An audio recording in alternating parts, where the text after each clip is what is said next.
one of the things I've always said about you is, and I kind of joke with people because I even ran into somebody last week who said, like, oh my gosh, your brother's a tattoo artist now. Like I feel like he can just do everything. And I always tell them, my brother can master something in 6 months that it takes most people 6 years to do.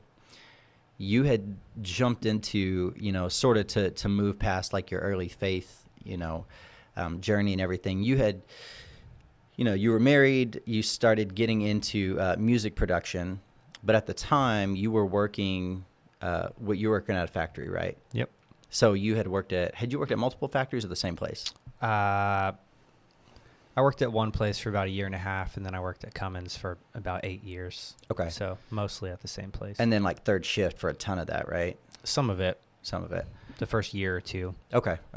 So you eventually got hired on there. You totally weren't satisfied with that. I mean, as I would say would you say most of your friends who worked there were not, like, didn't quite want to be there? Oh, no one There's nothing to do with no the one place. It was nothing to do with Cummins. It's just like nobody wants to work at a factory forever, right? Like that's not their goal most of the time. But you started dabbling in a bunch of other stuff too. And so I say the skills part, like you kind of master a lot of things really quickly. You started in music production. Was that just kind of for fun? I don't even know how you did that. Between that and then your artistry and like tattoo artistry, did you just dabble in those things for fun at first, and then, or did you plan like, hey, I think I'm going to make a career out of these things. I want to kind of just like let art flow through these different avenues. So like starting with music, you picked that up several years earlier than tattooing. So was that something that you were like, man, I think like, let me just try this? For me, reflecting on it, I think I needed an outlet because I had done music previously, a different kind, like being in a metal band. Music was something that I was very passionate about. I still am. Right. But at that time, I needed an outlet, something creative, something to work hard on and build on. My job wasn't hard. It was just boring. Mm-hmm. And I didn't want to be there. But I actually heard, I started music when I heard NF, actually, for the first time. A friend of mine at work showed him to me. We were sitting there listening to him at work. He's going to hear this, and so mind what you say. I just want to tattoo him. Let's hang out. All right. I'm going to send in this clip. Let's do it. But yeah, so when I heard him for the first time is when I started music, and the reason why was because someone finally put into words like certain ways that I feel. And I thought about it, and I was like, you know what? I'm passionate about music. I've never necessarily tried to write hip-hop music before, but he inspired me to try it. So like it was probably at work. I just one day started writing down thoughts and lyrics, you know what I mean? Really freaking trying Eminem, man. Yeah, I know. And that's how it but that's how it starts, man. You just get that little spark of inspiration when you previously like have none, right? And at that time in life, I really didn't creatively. I was just trying to work that job and be a normal adult, and so started writing music, and then started making beats with the program that I downloaded so that I could do my own music with it, not so I could produce music for other people.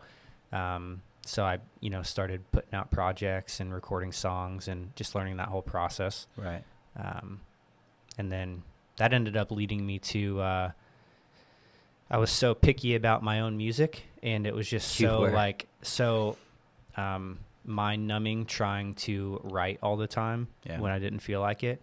Although I, sometimes I enjoyed it, but then I just got into the production side of it because I really enjoyed even more just using instruments and making beats and tracks and melodies, the actual creation of it. Right. So yeah, that was the part I hate. Like I hate the tedious like orchestration. Like even thinking about the fact that I'm going to have to chop up this podcast is like so daunting. And I hate like the little minute cuts and moves and you know, it's just so much. And so I remember watching you do a lot of that stuff in the studio and just being like, dude, how did this guy, like, where did this come from, you know? And I think a lot of people felt that way too when suddenly you put out an album that I'll never, oh my gosh, I'm going to cry thinking about it, because we were sitting in Starbucks, and you remember this too. It was the first time you let me hear one of your songs. What was it? Thoughts and Perspective. Yeah. And I was like, dude, I was like, how is this is my brother. He created this crazy stuff. It like was this crazy so music. bad. No, too, it's man. funny that you think it's bad, because like you were saying, you started getting really picky with yourself and the quality. So because I started getting a lot better over the Right. 5 years I was engulfed in it. yeah, so by album number 3 or something, you're just like, oh, don't even listen to my old stuff. Like, I'm so embarrassed. And everyone else would listen to it and be like, what are you talking about? And so. Yeah, that was really interesting watching you take that journey. I think it was really cool to be, I don't know, bro. I guess like part of that journey with you a little bit.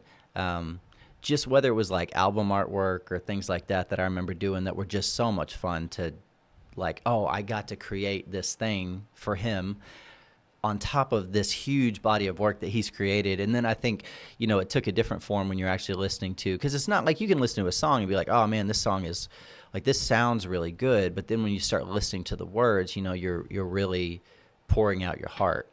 So much so that our mom was so worried about you because of your music and the things that you were talking about. I think there's something to artistry that's really dark, can be, but it can also be so filled with life and filled with energy and hope. And, I think artists sort of take on this vibe of, like, you kind of get stuck in this one sort of lane, but it also is very, very telling of how you feel and where your spirit is and where your heart is and things that you're struggling with. And I think your music was like super, super honest, which was really refreshing. It's like there's several genres of music that you can sing a whole song, you can write a whole album, and you can listen to it and you're like, I feel like you didn't say anything. There was nothing like substantive in this artwork. Yeah, honestly, and I talk about this with people all the time, like, because Eminem is so popular, and NF actually is always compared to Eminem, Right. For having a similar sound. But I've never liked Eminem because he doesn't say anything.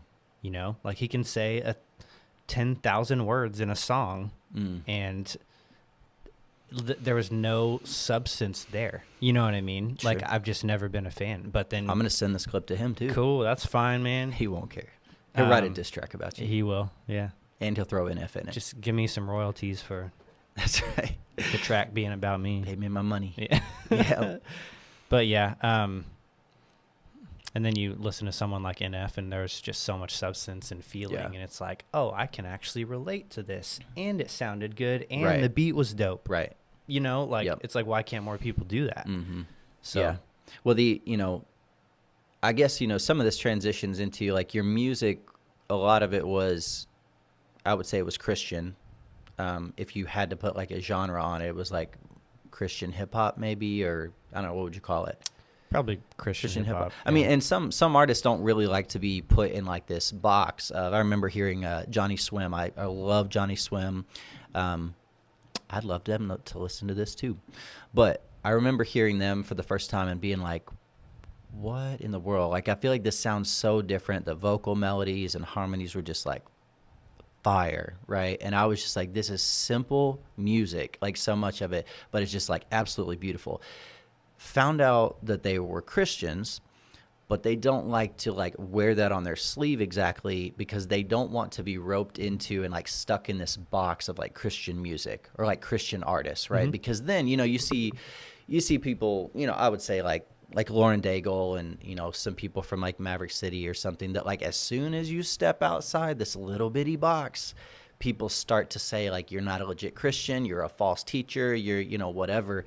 And so I think it's really cool that people can create art out of being Christian that doesn't have to be Christian art. Does that make sense? Absolutely. Like, it's like this label that's on it. It's like, I am a Christian and I make art. And so a lot of times that means you like, well, what do you mean it's Christian music? You're not, this isn't like a worship song.